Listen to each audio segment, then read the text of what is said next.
Un computador es una máquina que está diseñada para facilitarnos la vida. En muchos países se le conoce de distinta manera, como computadora o ordenadora, pero todas estas palabras se refieren al mismo. Esta máquina electrónica nos permite desarrollar fácilmente múltiples tareas que ahora hacen parte de nuestra vida cotidiana, como elaborar cartas u hojas de vida, hablar con personas de otros países, hacer presupuesto, jugar y hasta navegar en Internet. Nuestro computador hace esto procesando datos para convertirlos en información útil para nosotros de manera digital. Partes de un computador. En esto encontramos la placa base en sus dos tipos AMD o Intel y cuentan con una serie de elementos básicos como son el conector de alimentación ATX, el socket de la CPU, las ranuras para los módulos de memoria RAM, las ranuras de expansión, PCI y PCI Express, los conectores de almacenamiento, los conectores PS2, los conectores gráficos, la batería CMOS, los puertos USB, la red y la BIOS y el chipset. Conector de alimentación ATX, a través del cual llega la alimentación principal de la fuente de la placa madre. El socket de la CPU es el lugar al que se conecta el procesador, puede ser para procesadores Intel o AMD. Algunos de los más comunes son el LGA 1151 o el LGA 12200, el GLA 2066 de Intel o el AM4 y TR4 de la AMD. Las ranuras de memoria RAM en general para los equipos de escritorio suele haber entre 2 y 8 ranuras. En el caso de las placas para laptops, esta suele ser la única parte de la placa que incluye opciones de expansión. Ranuras de expansión PCI y PCI Express sirven para añadir nuevos componentes al equipo, como tarjetas gráficas o tarjetas de sonidos. Las ranuras PCI se consideran obsoletas, por lo que cada vez es menos actual encontrar placas que cuenten con ellas. Conectores de almacenamiento. Es donde se conectan los discos duros, las unidades SSD y las lectoras y grabadoras DVD, entre otros. Conectores PS2 funcionan para conectar los teclados y los ratones. Conectores gráficos son los que se usan para conectar los monitores. Es posible encontrarlos del tipo DisplayPort, HDMI, DVI e incluso VGA. Impresoras, puertos USB. Es el lugar en donde se pueden conectar periféricos, ratones, impresoras, hasta memorias USB o discos duros externos. Puertos de red sirven para conectar cables Ethernet para disfrutar de una red alámbrica. La BIOS, Basic Input Output System en inglés, es una memoria de solo lectura en la que se encuentra el software que controla el hardware y que opera como interfaz entre el sistema operativo y el hardware del equipo. Chipset se compone de un conjunto de pequeños circuitos, los cuales son responsables de coordinar el flujo de información desde y hacia los distintos componentes claves del equipo. Batería CMOS, Complementary Metal Oxide Semiconductor en inglés. Es una pila de litio que suministra la energía necesaria para alimentar la BIOS. El chipset o puente sur trabaja como centro de comunicaciones y controlador del tráfico de datos de la placa. Además, determina qué componentes son o no compatibles con la placa base. Se pueden distinguir entre los chipsets compatibles con procesadores Intel y los que lo son con los de AMD. A continuación te presentamos una lista de algunos de los mejores: Intel B360, Intel H370, Intel Z390, Intel X299, AMD A320, AMD B450, AMD X470 y por último AMD X399. Bueno, ¿qué es una CPU o unidad de procesamiento central? Es uno de los elementos centrales en cualquier tipo de equipo. Este dispositivo se encarga de dirigir a todo el sistema, muy similar a lo que hace un director de orquesta. Si nos vamos por la línea de su nombre, básicamente se encarga de procesar todas las funciones de nuestro computador. ¿Qué es la frecuencia del clock o reloj del procesador? Esta característica de los ordenadores, mejor conocida como clock rate, es un valor que también lo podrás encontrar dentro de otros componentes. Para ser más claros, hace referencia a la velocidad en ciclos por segundo que necesita para llevar a cabo sus funciones, es decir, se trata de la velocidad de procesamiento de la CPU. ¿Qué son los núcleos de una CPU? Bueno, en el principio los procesadores eran únicamente un núcleo, luego con el paso del tiempo y las tecnologías, estos han ido aumentando para ser un poco más claros. Estos pueden definirse como la unidad de procesamiento en sí, básicamente la parte que se encarga de interpretar y ejecutar acciones concretas. Por otra parte, cada núcleo de procesador posee la habilidad de hacer ciclos de procesamiento individuales. Esto se divide en 4 niveles de lectura, de codificación, ejecución y escritura. La memoria de caché de la CPU. Bueno, se trata de un sistema que almacena los datos para facilitar el acceso a los mismos. De esta manera se aumenta la fluidez al momento de ejecutar órdenes. Toda esta información puede llegar a ser el resultado de otros cálculos ya hechos o algún tipo de duplicados que se encuentran almacenados en algún elemento del sistema de esto. Existen 3 niveles básicos: caché L1, caché L2 y caché L3. ¿Cuáles son las principales gamas de procesadores AMD? Está Athlon, APU, AMD FX 4000, FX 6000 y AMD FX 8000 o 9000. Ryzen 3, Ryzen 5, Ryzen 7, Threadripper 1000, Threadripper 2000 y Threadripper 3000. ¿Qué caracteriza a las diferentes gamas de procesadores Intel?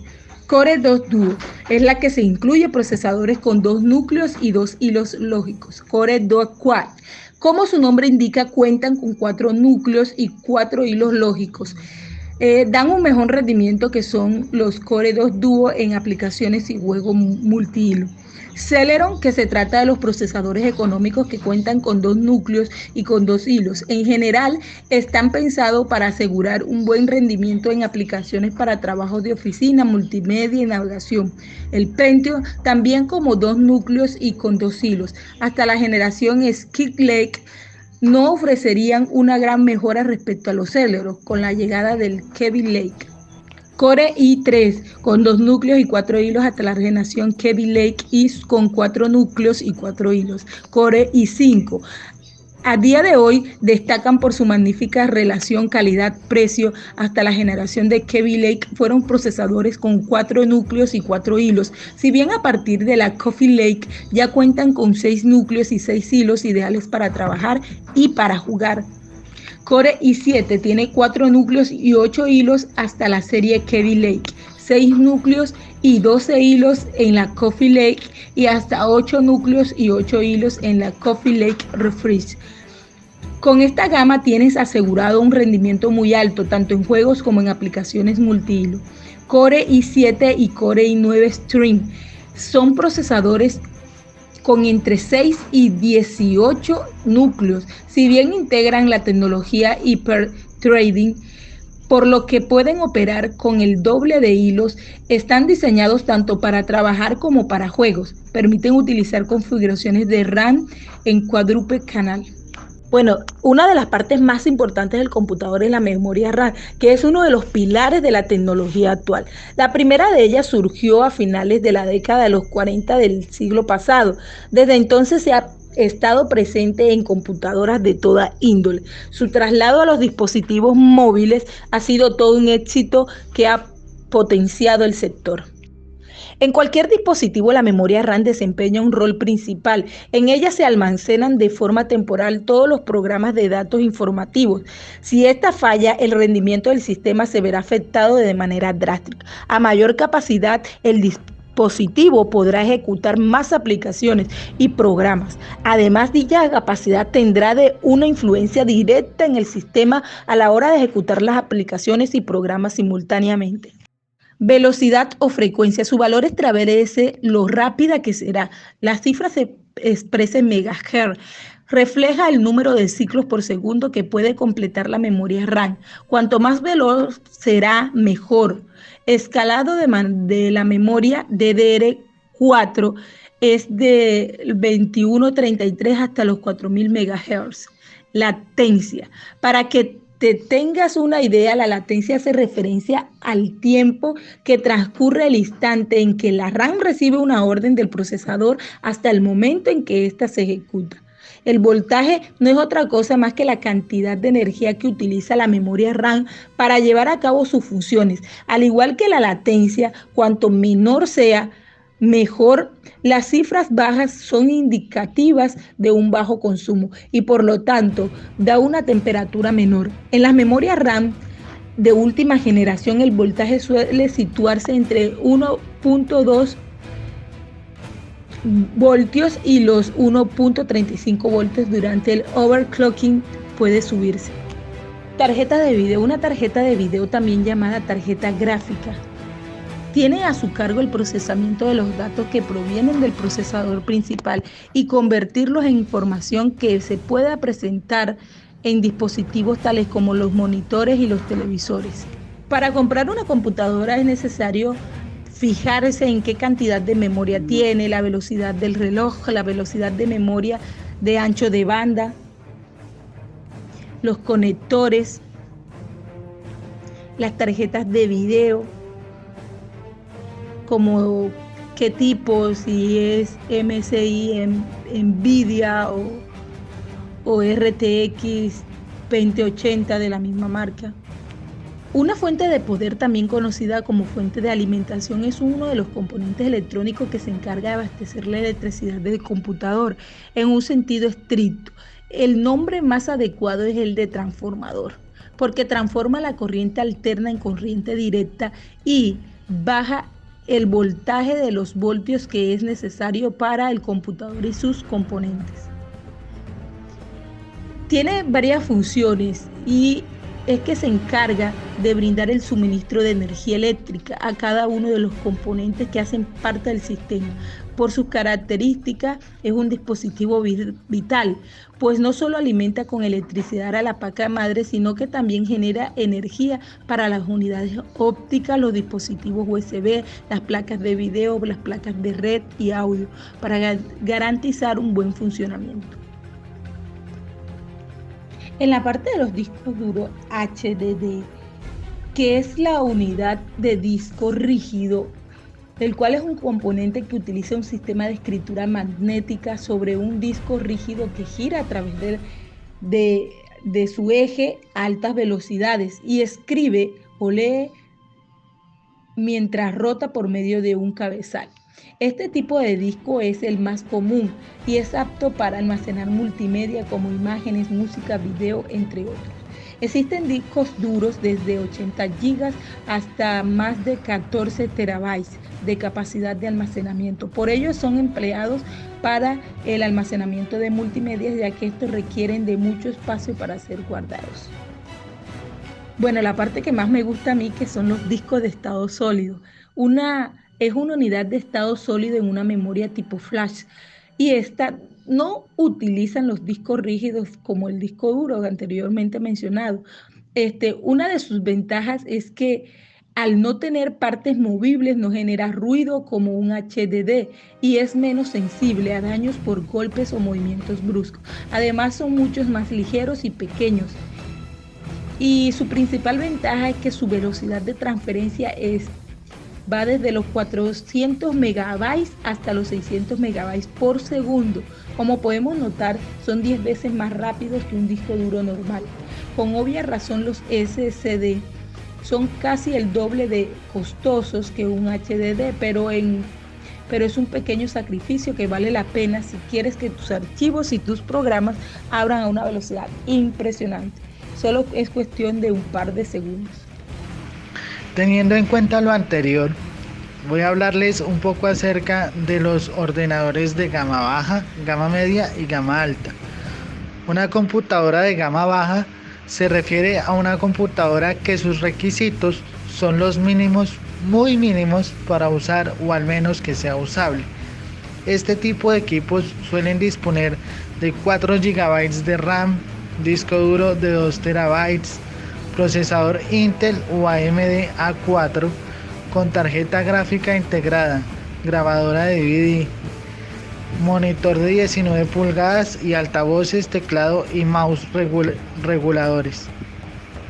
Respecto a su uso, estos ordenadores de sobremesa suelen utilizarse para trabajos de oficina, navegar en internet, utilizar el procesador de texto o descargar algunas aplicaciones y películas. Están los ordenadores de sobremesa de gama media. Estos equipos suelen incorporar una RAM de 8 GB, disco duro de 2 TB, procesador Intel i3, tarjeta gráfica tipo Nvidia GeForce GTX 750, grabadora de DVD. Los computadores de gama alta son aquellos que se desarrollan para un uso profesional que requiere de todas las funciones anteriores a un alto nivel, como lo son videojuegos con gráficos a full, proyectos de edición de video en calidad 8K, render, animación y modelado 3D en alto nivel alto. Esta gama de momento no se encuentra en laptops, únicamente en computadores de sobremesa. ¿Cuáles serían los requerimientos para un PC gama baja? Un procesador AMD Athlon 3000G, una board Asus Prime A320MK, una unidad de SSD de 240 GB ADATA SU630, una memoria RAM DDR4 de 8 GB 2x4 3000 Viper Patriot, un chasis más fuente de poder Terminal White B100 más FUN de 450 watts. Un computador de gama media podría contar con un procesador AMD Ryzen 5 3600, una board ASRock B450M HDB, una unidad SSD NVMe de 500 GB ADATA Swordfish, una memoria RAM DDR de 16 GB 2x8 3200 Patriot Viper, un chasis más fuente de poder Terminal B200 TG más fuente de 600 watts, una GPU Asus GTX 1650 Dual Mini 4 GB DDR6. Los PCs gama alta ya podrían contar con un procesador AMD Ryzen 7 5800, una board Asus TUF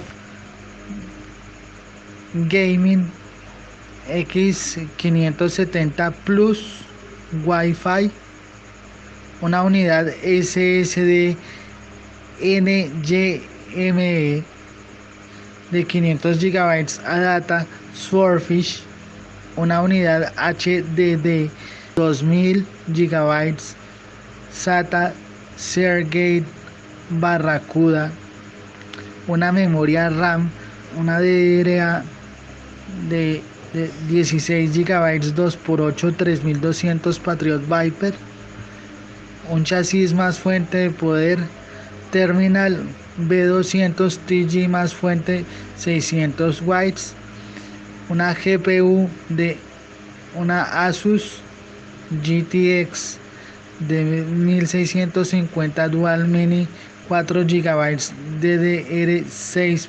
Están las PC tipo Master Race, que es una gama utilizada mayormente o comúnmente, mejor dicho, por los gamers o los jugadores de PC de alto nivel y más que todo de alta capacidad, porque cabría notar que es muy diferente tener la capacidad de juego de muchas horas continuas a tener el nivel de poder hacer muchas cosas en esas horas. Este tipo de equipos o de PC de gama Master Race podría contar con un procesador Ryzen Threadripper 3970, una board Asus Prime TRX 40 Pro, dos unidades de SSD de 500 GB Adata Swordfish, una unidad HDD DDD 2000 GB SATA, una memoria RAM de 32 GB 3600 Patriot Per Gaming RGB, una fuente de poder totalmente independiente de 850 watts XPG Core Reactor 80P Gold, un chasis Cooler Master H500P BT Mesh 2A RGB. Vamos a hablar de los diferentes tipos de monitores, pero en esta oportunidad no vamos a profundizar en el monitor de tubo de rayos catódicos, que era el que se utilizaba antiguamente, sino que vamos a empezar a hablar de los que son de pantalla cristal líquido, pantalla cristal plasma, el LCD y la pantalla LED, que son los que llevan la pauta en este momento en el mercado. Pero antes de entrar a hablar en cuanto al tema de monitores, es necesario saber que es primordial conocer el tipo de panel de los mismos, pues en todos estos casos el panel de un monitor es una característica esencial que necesitamos conocer en función de para qué queremos utilizar nuestro monitor, ya que cada uno de ellos tiene sus pros y sus contras. Actualmente los tipos de paneles LCD y LED que podemos encontrar en el mercado son los IPS, TN, BA, PLS, IG, SO y Welt. Debemos saber que no hay un panel mejor que otro en términos generales, sino que sus características nos permiten trabajar mejor según el caso o según los casos. Es más, cada uno de los fabricantes puede añadir funcionalidades diferentes a cada uno de estos paneles en función de la calidad final de su producto. Podemos encontrar paneles IPS de muy alta velocidad de respuesta, consumo de energía o la resolución y brillo. El panel de un monitor no es otra cosa que el elemento que se encarga de proporcionarnos la imagen en nuestro monitor. En este panel se encuentran instalados millones de diodos que varían dinámicamente la intensidad de luz o brillo de tres colores básicos: rojo, azul, verde. El RGB, mediante una lámpara CCFD o LED que proporciona retroiluminación. Estos diodos dejarán pasar determinado nivel de luz y a un color distinto, y es así como se forman los colores en nuestra pantalla y como somos capaces de ver una imagen en él. Tipos de paneles de una imagen de un monitor. A partir de ahora vamos a ver detalladamente cada uno de los tipos de paneles que existen actualmente en el mercado de monitores y cuáles son las características de cada uno de ellos. De esta forma podemos hacernos una idea aproximada de cuál será el panel de nuestro próximo monitor. Vamos a coger monitores ViewSonic porque tienen una gran variedad de paneles y es uno de los mayores especialistas de monitores en el sector profesional y gaming. Está el monitor con panel TN, proveniente de las siglas Twisted Pneumatic. Los paneles TN fueron el primer tipo de panel que utilizaron los monitores LCD de pantalla plana y de hecho aún son muy utilizados y por supuesto han sido mejorados respecto de las primeras veces.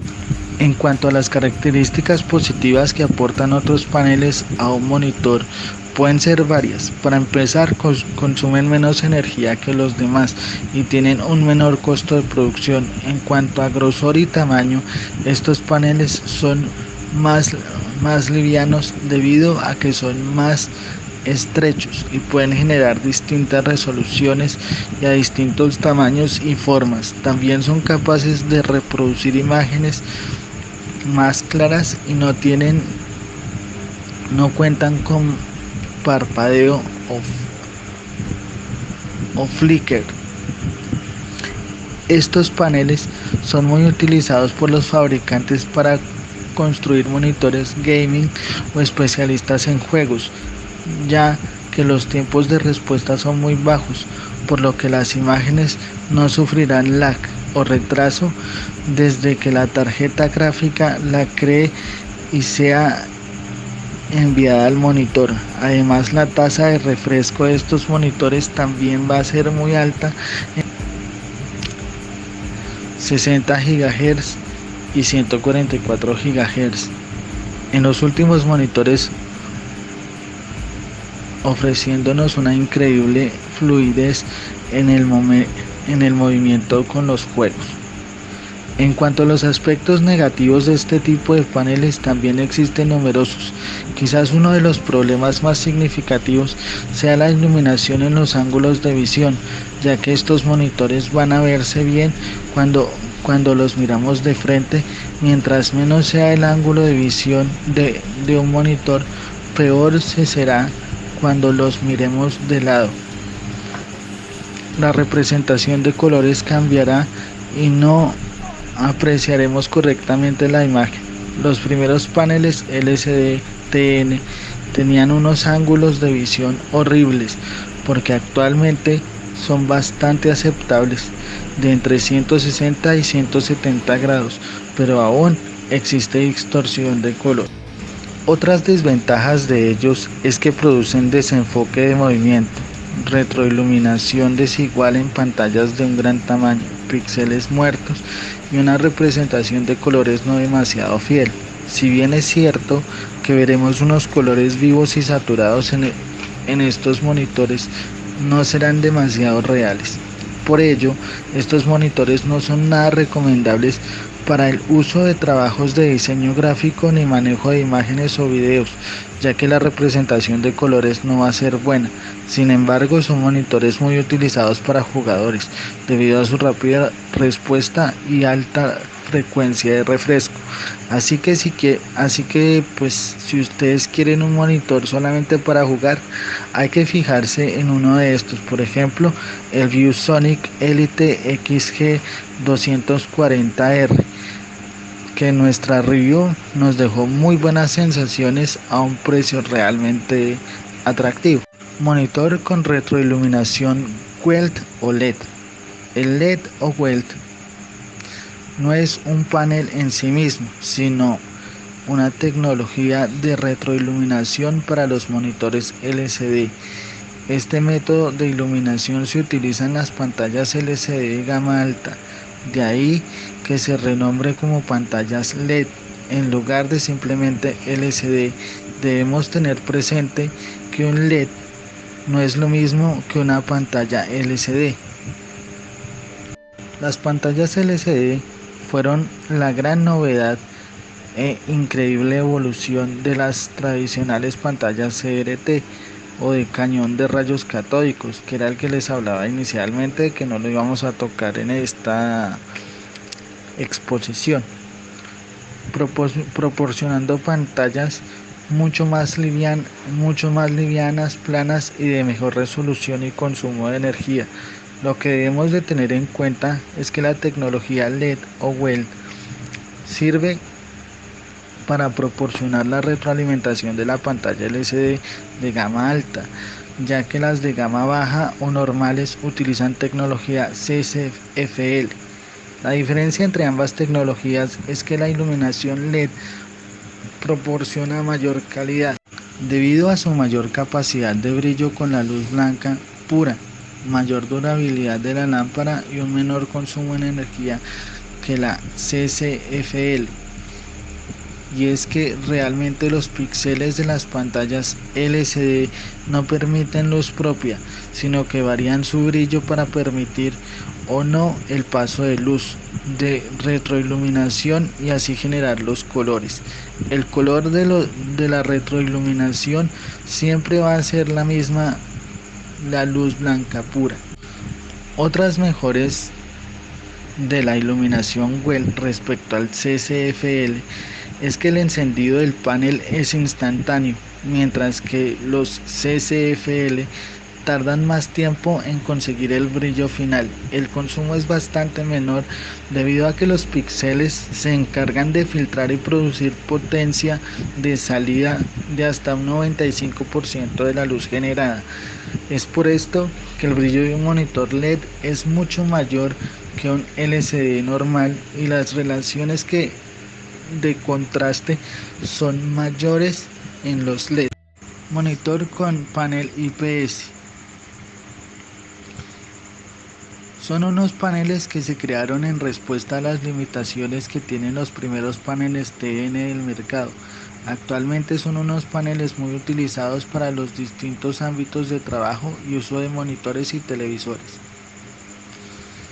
Estos paneles presentan un ángulo de visión mucho más amplio, 178 grados para ser exactos, que los anteriores, por lo que la distorsión de color será muy reducida, incluso si miramos la pantalla de lado, y no solo eso, ya que también mejoran mucho más la calidad de reproducción de colores gracias a una mejor relación de contraste con mejores negros y colores mucho más fieles a los que vemos en realidad. En cuanto a los aspectos negativos de estos paneles IPS, también tenemos por ejemplo, estos cuentan con un coste de producción más elevado que el de los paneles TN y por ello serán producidos más caros. Además, los tiempos de respuesta son más lentos, de unos 4 o 5 milisegundos. Las tasas de refresco también más bajas, 60 GHz, y el consumo de energía superior. Si bien es cierto que actualmente existen paneles IPS con tasas de refresco que también llegan a los 144 GHz, su tiempo de respuesta será casi siempre más lento. Estas características convierten a estos monitores ideales para diseño gráfico, ya que algunos cuentan con un espacio de color de más del 90% P3 y 100% sRGB, por lo que los colores serán muy fieles y las fotografías se verán con mayor naturalidad. Una cosa que debemos de tener muy presente en estos paneles es el efecto bleeding o sangrado en los bordes de la pantalla. Este efecto lo provoca es que parezcan fugas de la luz de los bordes de la pantalla. Lo podríamos notar preferiblemente bajo un fondo negro en donde aparecen brillos fuertes en los bordes, como si una luz estuviera alumbrando en este lugar. Aunque no son recomendados para jugar de manera competitiva y sports, sí que serán los indicados para jugadores ocasionales que quieran experimentar una alta calidad de imagen con gráficos espectaculares, sacrificando tiempo de respuesta. Monitor de panel VA. Los monitores de tipo vertical o alineación vertical nos ofrecen una fusión de las características de los paneles TN y los IPS para poder ofrecernos lo mejor de cada uno de ellos, y lo cierto es que en parte sí lo consiguieron. Estos paneles nos ofrecen frecuencias de actualización de hasta 144 GHz en la actualidad y también tienen una mejor reproducción de colores, mayor brillo máximo y mejores ángulos de visión. Así que ciertamente las ventajas respecto a los paneles TN son evidentes, y algunos de estos paneles llegan hasta un 90%. Llegan hasta un 90% P3 de espacio de color, y cuenta con ángulos de visión de 178 grados, al igual que los IPS. De igual forma, hay monitores VA con la tecnología de refresco dinámica de AMD, FreeSync o G-Sync, NVIDIA, optimizado para juegos y con tiempos de respuesta de 1 milisegundo de 144 GHz.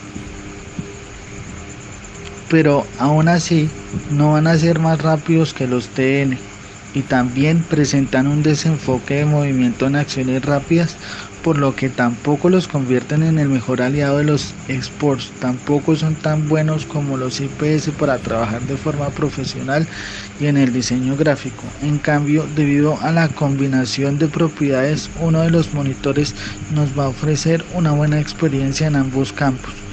Digamos que son muy equilibrados. Monitor con panel PLS, Plane to Lane Switching.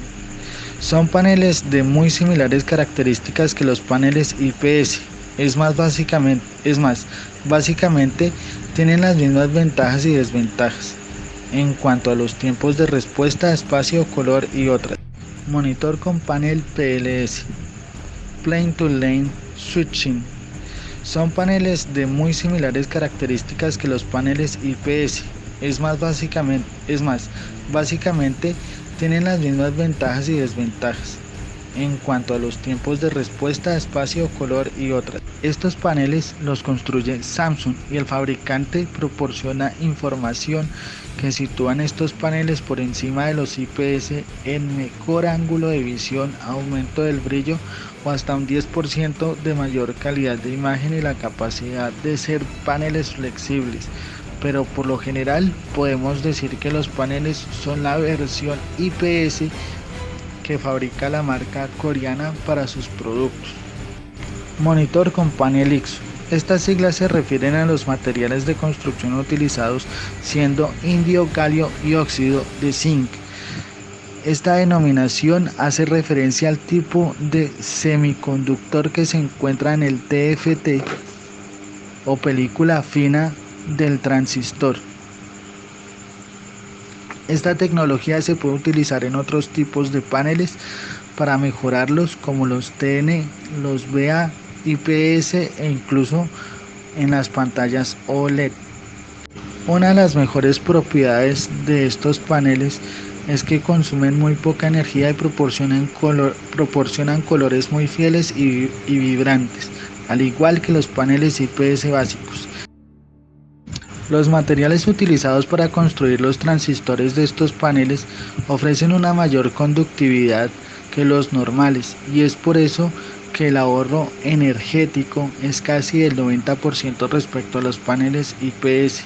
La densidad de píxeles también es mayor, por lo que sea necesaria menos potencia de iluminación para producir imágenes igual de brillantes que el resto de paneles. Gracias a esto, los tiempos de respuesta son más rápidos y la reproducción de color puede situarse en hasta un 99% de un espacio de color de Adobe RGB. Esta tecnología es bastante novedosa y poco a poco se irá extendiendo y seguramente vaya unida a la tecnología OLED por compartir una capacidad única en el sector, lo de hacerse paneles transparentes. Estos paneles claramente están orientados a dispositivos móviles y portátiles, en los que el consumo de batería siempre es el mayor problema. ¿Qué paneles utilizan iluminación LED? Pues básicamente todos los que hemos visto anteriormente, los paneles TN, IPS, VA, PLS e IXO utilizan retroiluminación LED o WELT actualmente, debido a la mayor calidad de esta y durabilidad, superando registros de hasta 30.000 horas. Pantallas OLED y AMOLED, el futuro. Las pantallas LED son más extendidas actualmente junto con los tipos de paneles que hemos visto, especialmente para fabricar monitores y pantallas de gran tamaño. Pero aún hay unas cuartas tecnologías que cada vez más están siendo utilizadas y no solo en los smartphones y tablets. Estas son las pantallas OLED y AMOLED. Las pantallas OLED se basan en diodos orgánicos emisores de luz. En esta tecnología se utiliza un compuesto orgánico que consigue que cada píxel se pueda iluminar por separado. En este caso, serán los propios píxeles los que proporcionen la iluminación, generando así imágenes más parecidas con una calidad de brillo superior y mejor contraste debido a que no se utiliza retroalimentación. Los niveles de negros mejoran muchísimo. Y entre las otras capacidades que tendremos es que es posible fabricar pantallas flexibles y además transparentes. Las pantallas AMOLED son una variante de las pantallas OLED con matriz activa. En este caso, cada píxel se ilumina cuando se activa electrónicamente, gestionando la energía mucho mayor y proporcionando consumos muy reducidos. De esta forma, los negros serán reales debido a que no existe luz, y la calidad de colores serán propia de la pantalla OLED. Será la propia de las pantallas OLED. Ambas tecnologías se utilizan fundamentalmente en pantallas móviles debido a que son caras de consumir e ideales por su calidad para representar colores y reduciendo el consumo. Samsung es el mayor fabricante de pantallas AMOLED habiendo implementado ya esta tecnología en monitores y pantallas de televisión. Estos son algunos de los listados con los componentes de los equipos de gama baja, gama media, gama alta, así como los monitores y sus diferentes precios.